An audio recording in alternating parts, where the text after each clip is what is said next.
Hola, soy Frida Nahuatl de primer semestre de la carrera de médico cirujano dentista y el día de hoy voy a hablar acerca de un nuevo tema, que vendría siendo la anatomía de las arterias del cuello y músculos del cuello, supraoideos, infraoideos y la faringe. Vamos a comenzar hablando un poco acerca de Vamos a dar una introducción al sistema arterial del cuello y el cráneo. El sistema arterial del cuello y cráneo es de vital importancia para el correcto funcionamiento de estas regiones. Estas arterias suministran oxígeno y nutrientes esenciales al cerebro, como músculos, glándulas y otros tejidos de la cabeza y el cuello. Cualquier interrupción en este flujo puede provocar graves consecuencias como accidentes cerebrovasculares o trastornos neurológicos.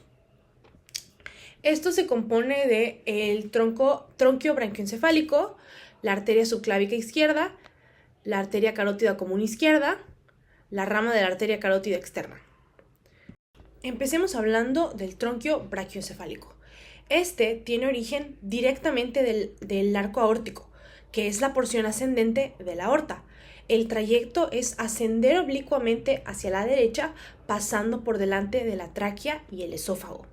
Su bifurcación es que se divide en dos ramas principales, en la arteria carótida común derecha y la arteria subclavia derecha. La arteria subclavia izquierda. Este surge directamente del arco aórtico a la izquierda del tronco brachiocefálico. Este pasa por encima de la primera costilla y entra en la región axilar, donde se convierte en la arteria axilar. Sus ramas emiten diversas ramas que irrigan el cuello, el tórax, el hombro y el miembro superior. La arteria carótida común izquierda. Esta tiene origen en el arco aórtico, al igual que las anteriores, a la izquierda del tronquio brachiocefálico. Su trayecto es ascender por el cuello a lo largo del borde medial del músculo esternocleidomastoideo. Su división es a nivel del cartílago tiroides, que se divide en dos ramas terminales, en la arteria carótida interna y en la arteria carótida externa. La arteria carótida interna penetra en el cráneo a través del canal carotidio del hueso temporal e irriga el encéfalo, los ojos y las estructuras relacionadas, mientras que la arteria carótida externa irriga las estructuras externas de la cabeza y el cuello, como la cara, el cuero cabelludo, la faringe y la laringe. Ahora, otro punto importante es saber cuáles son las ramas de la arteria carótida externa. Esta es la arteria tiroidea superior, la arteria lingual, la arteria facial, la arteria occipital, la arteria auricular posterior, la arteria maxilar y la arteria temporal superficial. Expliquemos cada una de ellas. La arteria tiroidea superior irriga la glándula tiroides y los músculos infraoideos, que hablaremos más adelante. La arteria lingual irriga la lengua. La arteria facial irriga los músculos faciales, las glándulas salivales y la nariz. La arteria occipital irriga los músculos del cuello y el cuello cabelludo. La arteria auricular posterior irriga el pabellón auricular y los músculos mastoideos. La arteria maxilar irriga los dientes, las encías, el paladar y los senos paranasales, mientras que la arteria temporal superficial irriga el cuero cabelludo, los músculos temporales y la glándula parotidia. Ahora, como segunda parte de este video hablaremos sobre los músculos supraoideos y los infraoideos. Los músculos supraoideos son esos músculos que se encuentran por encima del hueso ioides. De ahí viene su nombre, supra, de superior. Y como su nombre lo indica, su principal función es elevarlo. Son fundamentales en la deglución, el habla y otros movimientos de la lengua y la mandíbula. Empecemos hablando por el digástrico. Este tiene origen en el vientre anterior, en la fosita digástrica de la mandíbula, y en el vientre posterior, que es el proceso mastoideo del hueso temporal. Su inserción es en el cuerpo del hueso ioides, y su función principal es elevar el hueso ioides y deprimir la mandíbula. La inervación. El vientre anterior tiene su inervación en el nervio milioideo, y el vientre posterior tiene su inervación en el nervio facial.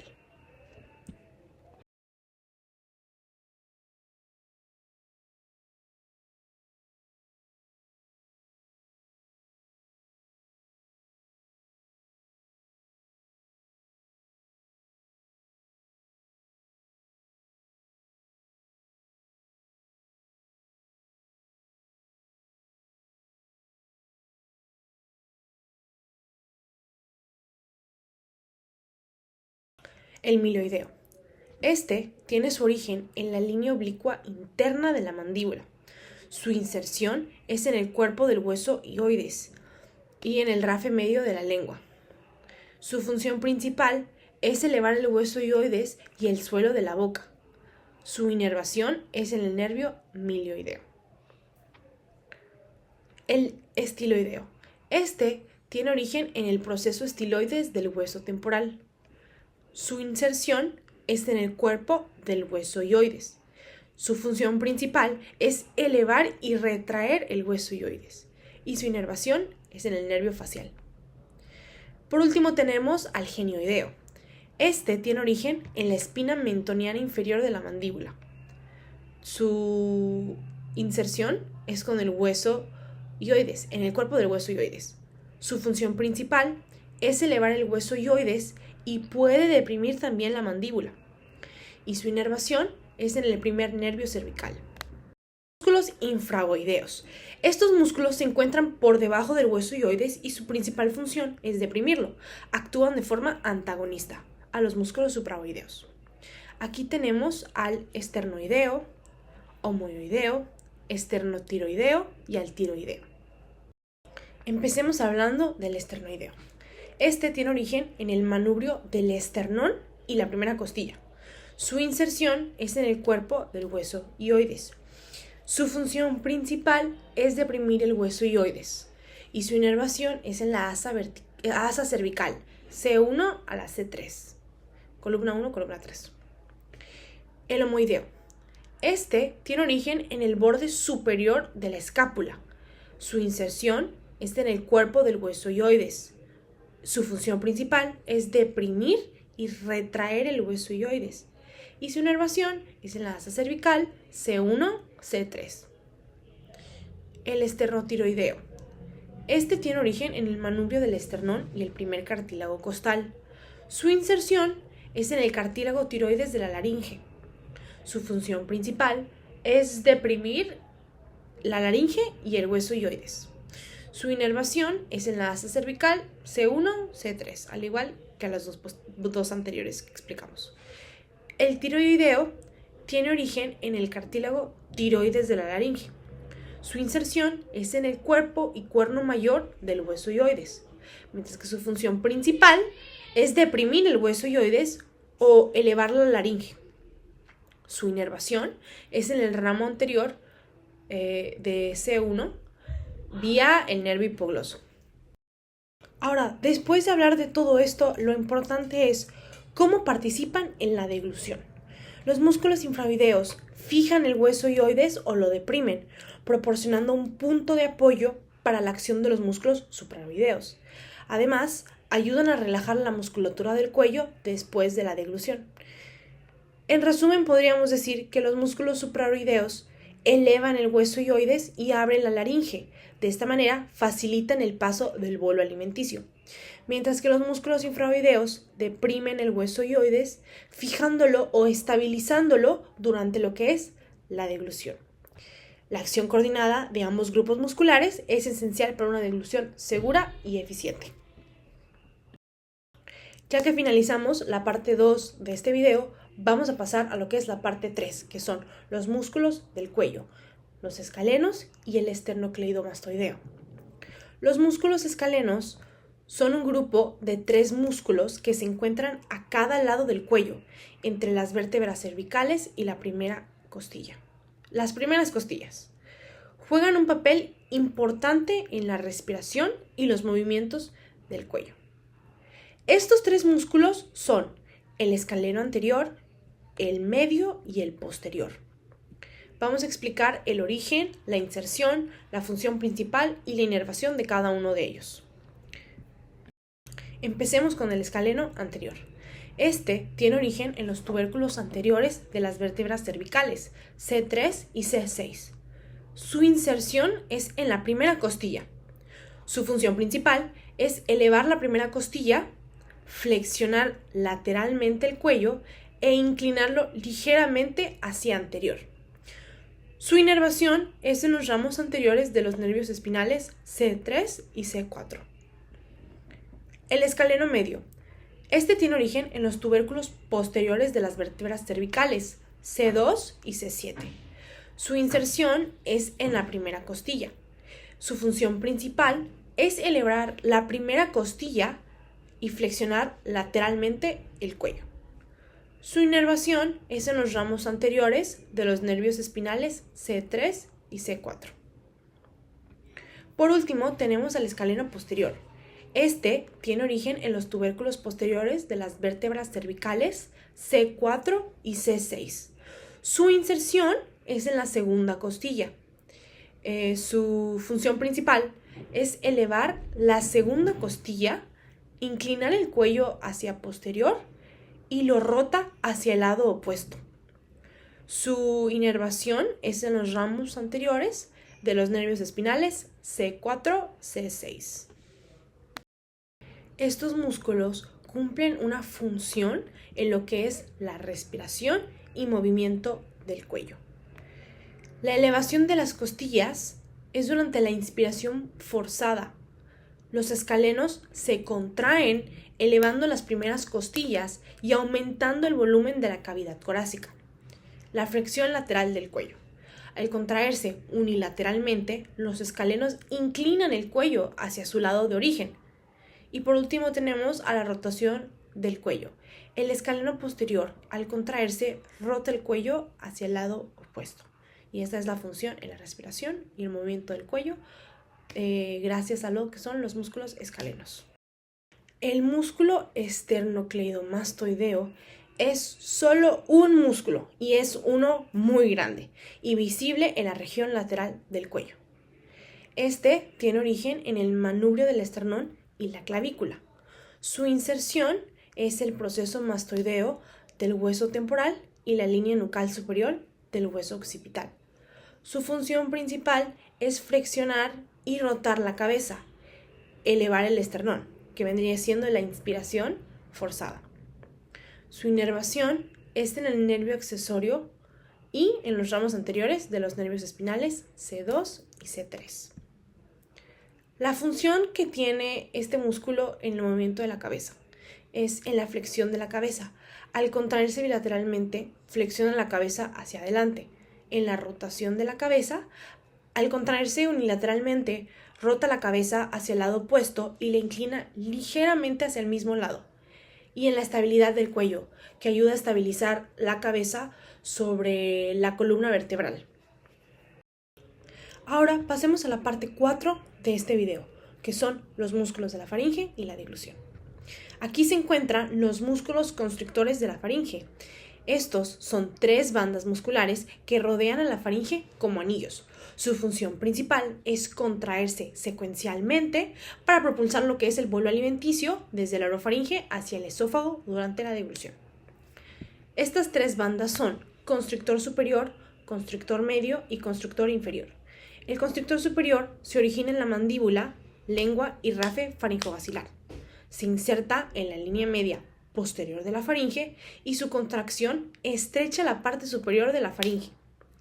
El constrictor medio se origina en el hueso hioides y el cuerno mayor del hueso hioides. Se inserta en la rafe faringobacilar y estrecha la parte media de la faringe. Por último, el constrictor inferior se origina en el cartílago tiroides y cricoides de la laringe.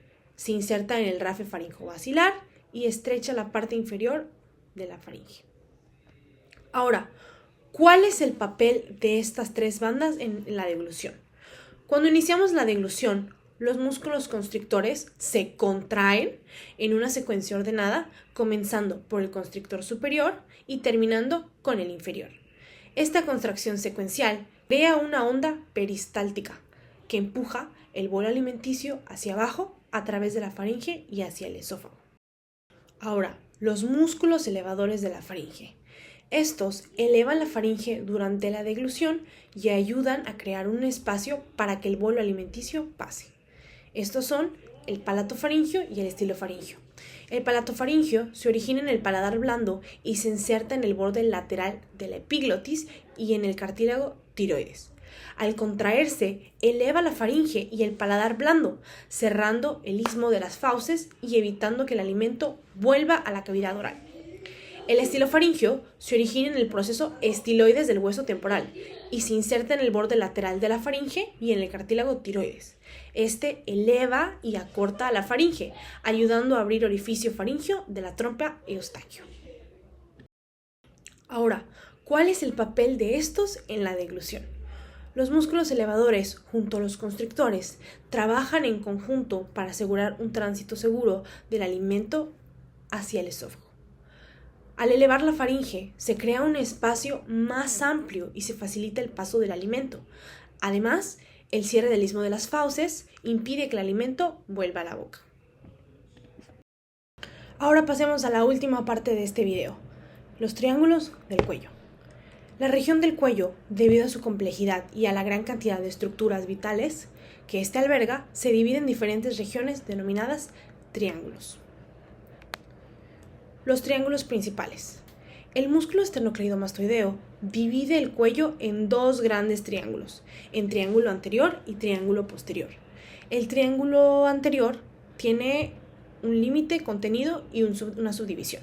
Sus límites es el borde anterior del esternocleidomastoideo, la línea media del cuello y borde inferior de la mandíbula. Su contenido es la glándula tiroides, la laringe, tráquea, esófago, arteria carótida común, vena yugular interna, nervio vago, entre otros.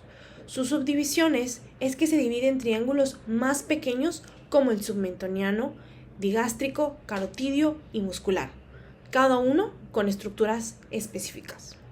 Ahora, el triángulo posterior.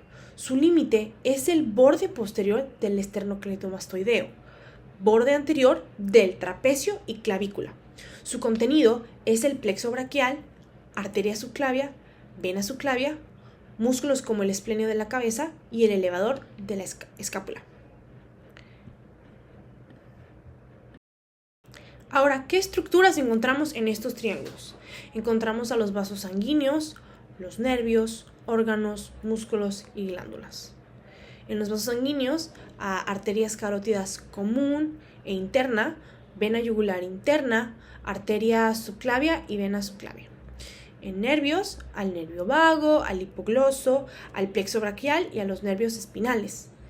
A los órganos nos encontramos a la glándula tiroides, a la laringe, la tráquea y el esófago. En músculos, al esternocleidomastoideo, al digástrico, estiloideo, homoideo, entre otros. Por último, en las glándulas serían las salivales, la submandibular y sublingual. Al comprender la anatomía del cuello, los dentistas pueden ayudar a prevenir y tratar estas afecciones. Además de lo anterior, la anatomía del cuello también es importante para los dentistas, ya que afecta la forma en que se realizan los procedimientos dentales.